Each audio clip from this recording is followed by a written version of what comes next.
الحمد لله نحمده ونستعينه ونستغفره ونؤمن به ونتوكل عليه ونعوذ بالله من شرور أنفسنا ومن سيئات أعمالنا من يهده الله فلا مضل له ومن يضلله فلا هادي له وأشهد أن لا إله إلا الله وحده لا شريك له وأشهد أن محمدا عبده ورسوله. أعوذ بالله من الشيطان الرجيم. بسم الله الرحمن الرحيم. إنا أنزلناه في ليلة القدر وما أدراك ما ليلة القدر ليلة القدر خير من 1000 شهر تنزل الملائكة والروح فيها بإذن ربهم من كل أمر سلام هي حتى مطلع الفجر. عن عائشة رضي الله تعالى عنها قالت كان رسول الله صلى الله عليه وسلم يجتهد في العشر الأواخر ما لا يجتهد في غيره أو كما قال عليه الصلاة والسلام. میرے محترم بزرگوں اور عزیز ساتھیوں، اللہ رب العزت کا جتنا زیادہ شکریہ ادا کیا جائے اتنا کم ہے کہ اللہ رب العزت نے ہمیں رمضان کا یہ مبارک محترم مہینہ اور اس مہینے کا آخری عشرہ اور اس میں تاخراتیں اور ان میں شب قدر رحمت، مغفرت اور بخشش کے طور پر عطا فرمایا. یہ آخری عشرہ پورے رمضان کا عطر ہے، یہ آخری عشرہ پورے رمضان کا نچوڑ ہے، اور اللہ رب العزت نے آخری عشرے کو ایسے خصوصیات اور فضائل سے نوازا ہے کہ پھر پورے سال ایسے ایام دوبارہ نہیں ملنے والے ہیں. یہ تو رمضان کا پورا مہینہ دیگر مہینوں میں ممتاز اور خصوصی مقام کا حامل ہے، لیکن رمضان کا یہ جو آخری 10 دن ہیں ان کی فضیلت قرآن اور احادیث کے اندر بے شمار وارد ہوئی ہیں. نبی اکرم صلی اللہ علیہ وسلم رمضان کے آخری عشرے میں عبادت و اطاعت، شب بیداری، فکر اور ذکر میں بہت زیادہ منہمک رہا کرتے تھے. احادیث کے اندر آتا ہے، ام المؤمنین سیدہ عائشہ رضی اللہ تعالی عنہ بیان کرتی ہیں کہ کان رسول اللہ صلی اللہ علیہ وسلم یجتہد فی العشر الاواخر ما لا یجتہد فی غیرہ.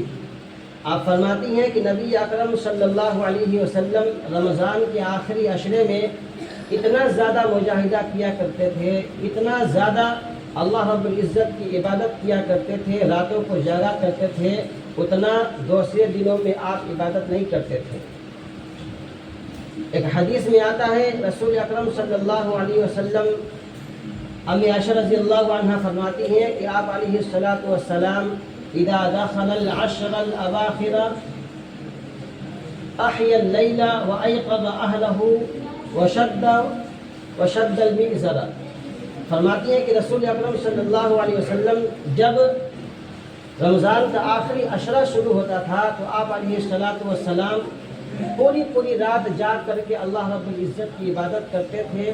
اور ایک روایت میں آتا ہے وشد المئزر کہ آپ اپنے کمر کو کس لیا کرتے تھے، ازار کو، تہبند کو مضبوطی سے باندھ لیا کرتے تھے. وَأَيْقَظَ أَهْلَهُ اور تمام گھر والوں کو راتوں کو جگا کر اللہ کی عبادت کیا کرتے تھے.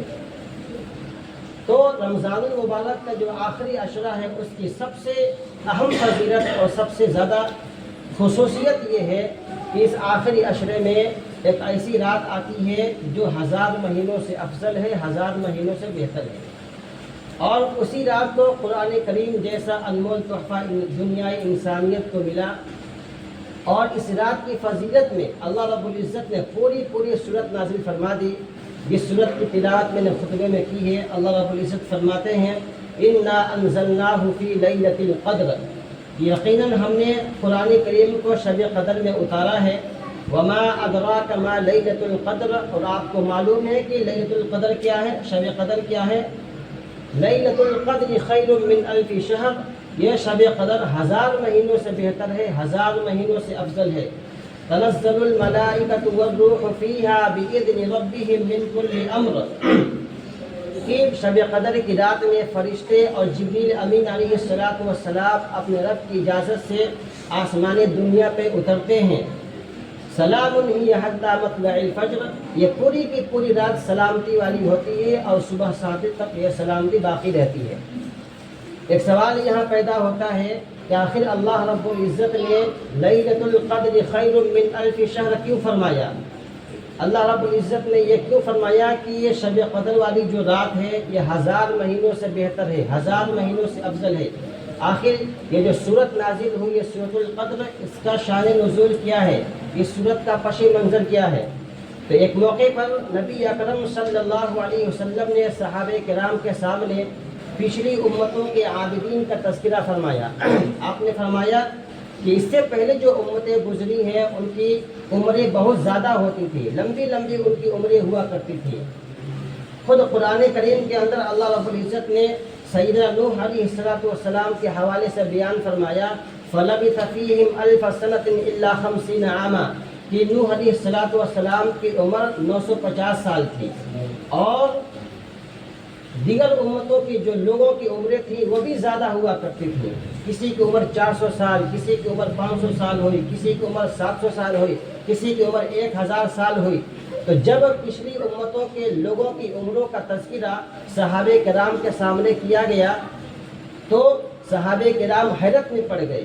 آپ نے حسرت کا اظہار کیا، افسوس کا اظہار کیا اور فرمایا کہ یا رسول اللہ صلی اللہ علیہ وسلم، ان لوگوں کی عمریں اتنی زیادہ ہیں، یہ لوگ اللہ کی خوب عبادت کیا کرتے تھے، ان کی نمازی بھی زیادہ ہیں، ان کے جو کہ روزے بھی زیادہ ہیں، ان کے ذکر و اذکار بھی زیادہ ہیں، ان کی نفلی عبادات بھی زیادہ ہیں، ان کے تہجد بھی زیادہ ہیں، اور ہماری عمریں تھوڑی ہیں، ہماری عمریں قلیل ہیں، تو ہم عبادات میں ان کا مقابلہ کیسے کر سکتے ہیں؟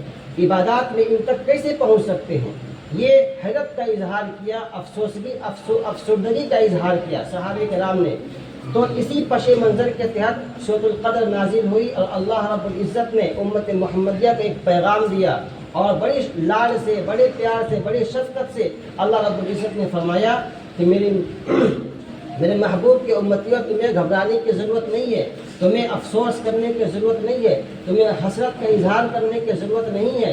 بھلے ہی تمہاری عمریں چھوٹی ہیں، تمہاری عمریں قلیل ہیں، لیکن میں تم کو تحفے میں ایک ایسی رات دے رہا ہوں کہ اگر تم اس رات میں عبادت کر لو گے تو اس رات، ایک رات کی عبادت کرنا اللہ رب العزت کے نزدیک 1000 سال عبادت کرنے سے زیادہ ہے۔ اسی طرح قرآن کریم میں اللہ رب العزت نے بیان کیا لیلۃ القدر خیر من الف شہر، اگر کوئی شخص شب قدر کی رات میں عبادت کر لیتا ہے، اللہ کو راضی کر لیتا ہے، نوافل کا اہتمام کر لیتا ہے، تو اس ایک رات کی عبادت کرنا اللہ رب العزت کے نزدیک 1000 سال عبادت کرنے کے برابر ہے، اس سے بھی کہیں زیادہ افضل ہے۔ تو بڑے افسوس کا مقام ہے، حیرت کا مقام ہے کہ پورا کا پورا رمضان گزر گیا، ہمارے اوقات ایسے ہی ضائع ہو رہے ہیں، کھانے میں، پینے میں، سونے میں، اور اپنے اوقات کو بازاروں میں ضائع کرنے میں صرف ہو رہے ہیں۔ ہمیں ذرہ برابر بھی احساس اس بات کا نہیں ہے کہ کتنا بابرکت، کتنا جو کہ معتبر رحمت والا، برکت والا مہینہ ہمارے سامنے سے رفتہ رفتہ آیا بھی اور گزر بھی گیا، لیکن ہم کو اس کا احساس نہیں ہے۔ شب قدر کی 5 راتیں ہوتی ہیں، آپ کو پتہ ہوگا، ایک 21 کی، 23 کی، 25 کی اور 27 کی۔ یہ 4 راتیں ہمارے زندگی سے، ہمارے آگے سے گزر چکی ہیں، لیکن ہمیں اس کا احساس نہیں ہے۔ ایک رات اور بچی ہے جو 29 کی رات ہے، اگر 30 کا چاند ہوا تو ہم کو وہ رات مل جائے گی، اگر 29 کا چاند ہوا تو وہ رات بھی ہمیں میسر نہیں ہوگی۔ تو آج 27ویں روزہ ہے، 2-3 دن 4 دن کا ٹائم ہے، جتنا زیادہ ہو سکے اپنے رب کی عبادت کر لے، اللہ کو راضی کر لے، اللہ کو منا لے، اس سے میں ہماری بھلائی اور بہتری ہے۔ جیسا کہ میں نے ابھی آپ کو بتایا کہ قرآن کریم میں اللہ رب العزت فرماتے ہیں لیلۃ القدر خیر من الف شہر، کہ یہ رات 1000 مہینوں سے بہتر ہے، 1000 مہینوں سے افضل ہے، اور اس رات میں ہر ایک کی مغفرت کر دی جاتی ہے، ہر ایک انسان کی مغفرت کر دی جاتی ہے۔ لیکن 4 ایسے بدنصیب آدمی ہیں، 4 ایسے بدنصیب اور محروم آدمی ہیں جن کی اس رات میں بھی اللہ مغفرت نہیں کرتا۔